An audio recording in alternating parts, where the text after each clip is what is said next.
Bom dia, crianças. Tudo bom com vocês? Então, essa semana em História, a gente vai falar um pouquinho sobre a independência do Brasil.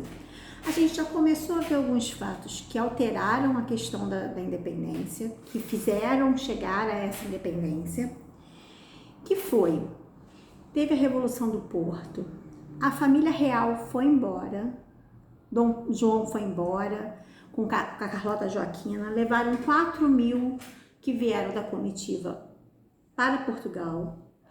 E no Brasil ficou Dom Pedro como príncipe regente. Só que quando Dom João foi embora, ele levou todo o dinheiro, ouro, joias, tudo que tinha no Banco do Brasil.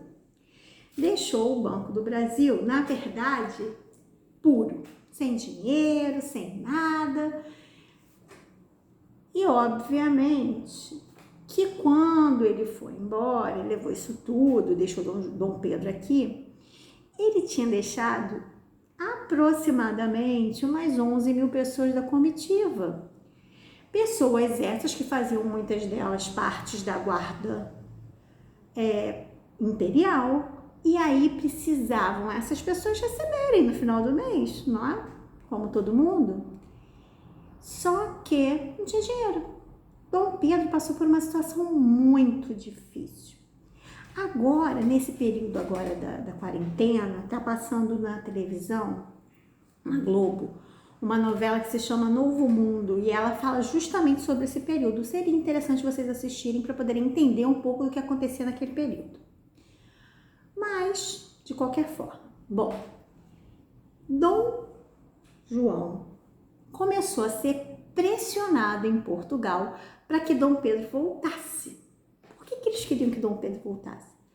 Porque Portugal queria que o Brasil voltasse a ser colônia de Portugal, porque naquele momento o Brasil era uma nação amiga, né? E eles tinham uma relação diferente. O Brasil recolhia seus impostos, ele podia fazer vendas diretamente para a Inglaterra, que não precisavam passar por Portugal, porque antes todos os produtos que saíam do Brasil iam para Portugal e Portugal vendia para a Inglaterra. Só que, nesse momento, o Brasil já era uma nação amiga e eles poderiam fazer esse comércio direto com a Inglaterra, e Portugal estava chateado porque não estava ganhando nenhum, né? Porque quando faziam essa relação que ia direto para Portugal, de Portugal para a Inglaterra, Portugal ganhava um dinheiro em cima das coisas do material do Brasil. Só que para Portugal era interessante que o Brasil voltasse a ser colônia, porque poderia ganhar dinheiro. Para o Brasil, não. Ou seja, a elite brasileira começou a pressionar para que Dom Pedro não fosse para Portugal. Eles queriam que Dom Pedro ficasse no Brasil. Na última aula, a gente viu que aconteceu o dia do fico, que a elite brasileira fez um abaixo-assinado pedindo para que Dom Pedro não voltasse para Portugal. Esse dia ficou conhecido como o dia do fico. Só que ele foi uma desobediência a Dom João, certo? Só que aí Dom Pedro permaneceu no Brasil, e aí a gente vai ver o que vai acontecer. Prestem bem atenção.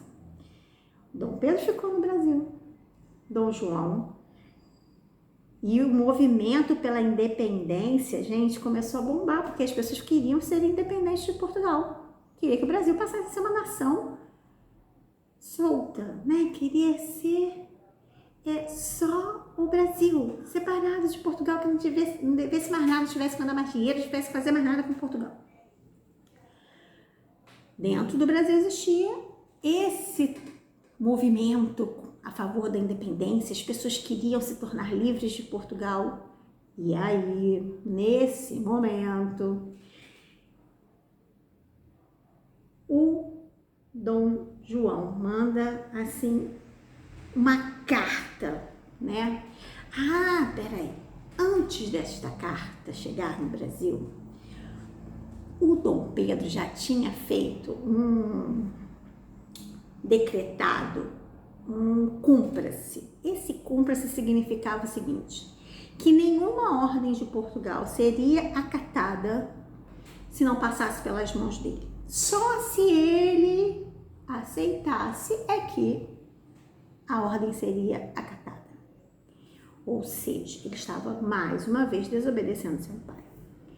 Lembra que uma parte da guarda do imperador, né, do príncipe, da guarda real, tinha ficado no Brasil. Pois então, esse decreto desagradou muito Dom João e ele mandou uma carta para o Brasil, mandando que Dom Pedro retornasse imediatamente. A esposa, nesse momento, o Dom Pedro não estava na sua residência. Quem recebeu a carta foi a esposa, né? A imperatriz na época ainda não era imperatriz, a princesa Leopoldina.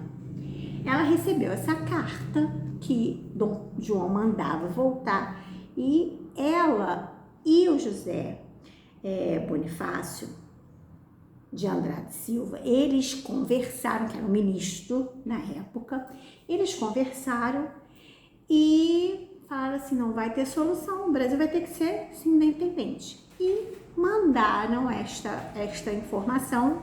Dona Leopoldina escreveu uma carta para Dom Pedro, informando essa situação toda e que não ia ter jeito, que ele ia ter que decretar a independência do Brasil. Neste dia, olha que curioso, quando foi levar a carta para Dom Pedro, o que aconteceu? Dom Pedro estava às margens do rio Ipiranga. Estava, neste momento, vamos falar a verdade, com problemas intestinais, ou seja, ele estava com uma certa dor de barriga. Quando o mensageiro chegou lá com a mensagem, ele estava com a dor de barriga, estava atrás da moita, estava fazendo o número 2. Pois é, mas foi pego neste momento, recebeu a bendita da carta. Ele estava à margem do rio Ipiranga, que fica em São Paulo, e ele levantou-se a sua espada e deu o grito do Ipiranga, que era independência ou morte, decretando a independência do Brasil, que não foi tão fácil assim. Quando ele retorna para o Rio de Janeiro, depois eu vou explicar mais sobre esse dia aí da independência, que tem um quadro que a gente vai conversar sobre ele. E aí chega, Portugal não aceita a independência do Brasil. Fala assim, bom, vocês estão se tornando independentes, eu só vou aceitar se vocês me pagarem uma grana. E neste momento, Dom Pedro pega dinheiro emprestado com a Inglaterra, que era parceira comercial também do Brasil, e passa a ter uma dívida externa, uma dívida dever à Inglaterra para conseguir a sua independência. Portugal só aceitou a independência do Brasil mediante uma grana, certo? Então, é isso, gente. Depois, na próxima aula, a gente vai falar mais sobre o quadro da independência, tá bom? Beijo!